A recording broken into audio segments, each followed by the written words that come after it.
쌍방울 대북 송금 사건을 수사했던 수원지검 당시 지휘부가 입장문을 내고 박 검사에 대한 징계 추진은 법치주의의 근간을 흔드는 일이라고 주장했습니다.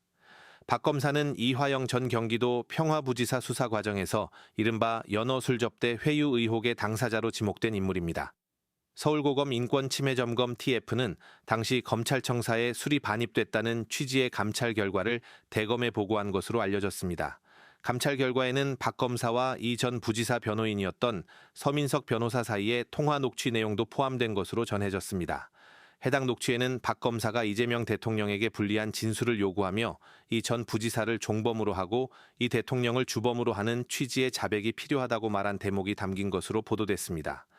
정성호 법무부 장관은 박 검사 징계가 단순히 연어 술자리 의혹 때문만은 아니라고 설명했습니다.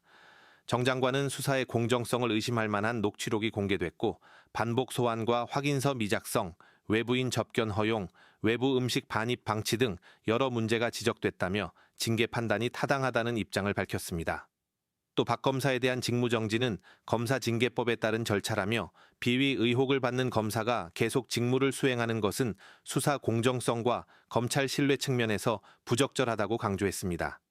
반면 당시 대북송금 수사팀 지휘부는 이를 보복성 징계라고 반박했습니다. 이들은 마음에 들지 않는 수사를 했다는 이유로 일선 검사를 희생양으로 삼으려 한다며 이번 징계가 향후 공소 취소와 사면을 정당화하기 위한 정치적 명분으로 악용될 수 있다고 주장했습니다.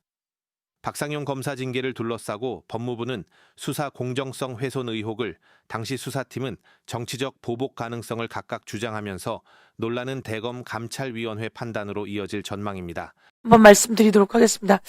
드루킹 특검법이 있습니다. 드루킹 특검법. 국민의힘에서 만들었던 특검법이죠. 그 특검법에도 제2조 각호의 사건에 관한 수사와 공소 제기 여부의 결정 및 공소 유지 이렇게 되어 있습니다. 그리고 박근혜 특검법에도 마찬가지로 지금 재판 중인 사건을 가져와서 특검이 공소 유지한다 이렇게 되어 있습니다. 박근혜 특검은 윤석열이 특검이었죠. 윤석열 김건희 특검 저희가 다 정리했는데요. 모든 특검에 그렇게 되어 있습니다. 다만 공소유지의 경우 이 법 시행 당시 재판이 진행 중인 각호의 사건도 포함한다 이렇게 되어 있어요. 모든 곳에 각호의 재판 중인 것을 포함한다 라고 되어 있습니다. 그래서 이런 부분이 그동안 했던 특검법에 들어있다는 말씀 드리고요. 국민의힘이 만들었던 특검법에도 들어있다는 말씀 드리겠습니다. 그리고 이번 정치검찰의 조작 기소와 관련해서 특검이 필요하다라고 하는 여론조사는 약 73.5%나 됩니다. 특검이 필요하다는 겁니다. 세상에 검사가 피해자로부터 범죄자를 보호해주라고 했는데 그게 아니라 피해자를 범죄자로 만들어버리는 이런 경우는 있어서는 안 되는 거죠. 그래서 특검이 필요하다라고 하는 여론조사는 73.5%에 달한다는 말씀드리고요. 이번에 국정조사 특위에서 밝혀진 많은 내용이 있습니다. 김태효 관련한 걸 한번 올려보도록 하겠습니다. 김태효 관련해서는 이야기합니다.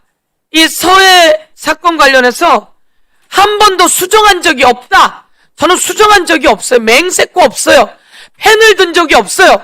라고 까만 쪽에 그렇게 김태효 안보 비서관이었습니까? 안보실장? 이 사람이 이렇게 얘기합니다. 그런데 당시 그 회의에 참석했던 사람이 답변을 합니다. 현장에서 일부 내용을 삭선하고 줄로 쭉쭉 그었다는 거예요. 펜을 들고 그었다는 겁니다. 청와대 안보실의 지침을 하달받아 당시 문재인 청와대 안보실의 지침을 하달받아 요거를 직접 손으로 썼다는 겁니다. 그런데 자신은 그걸 한 적이 없다. 위증도 했지만 이렇게 요거 문재인 정부를 제거하기 위해서 이렇게 했다는 게 다 드러났어요. 그리고 또 그 다음에 전화해서 자꾸 수정하라고 이야기했다는 겁니다. 이런 내용이 드러났으니 아, 이게 윤석열 정부에서 하달했구나. 그리고 김성태는 나와서 이야기를 합니다.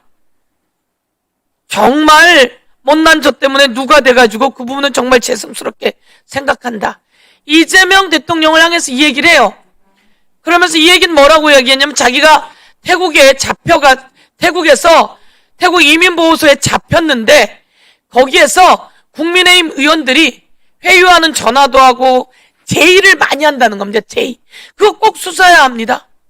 제의를 많이 해서 이거 안 되겠다 싶어서 자기가 거기 있는 태국에 있는 이민보호소 태국 사람 전화기를 빌려가지고 대한민국으로 전화를 해서 이재명과 아무 관계도 없다라고 이야기했다고 그때부터 일관되게 이야기를 하고 있어요. 온 국민이 아셔야 되는데 이들은 이재명과 관계가 없다고 이야기를 합니다. 그런데 그게 조작이 되어서 나오게 되는 거죠. 북구로는 송금이 1원도 없어요. 송금은 뭡니까? 법무부 장관님, 송금이 뭡니까? 뭐 돈을 송금. 예, 돈을 보내는 거 아니겠습니까? 돈을 어떻게 보내는 걸 보통 송금이라고 합니까? 뭐 은행을 통해서 보내는 은행을 통해서 보내는 거죠? 거. 네네. 인터넷 뱅킹으로 보내거나.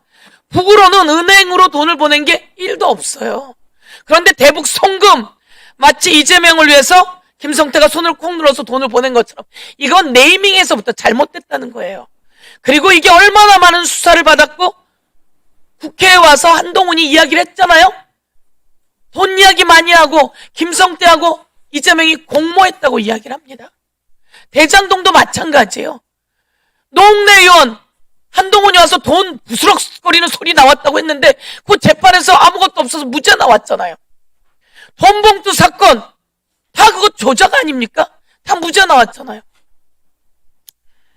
그걸 보면서 그렇다면 이번엔 제가 지난번에도 한번 이야기했지만 대통령에게 김규현 국정원장이 보고했더니 대통령이 고발하라고 지시했다고 직접 나와서 이야기를 하잖아요.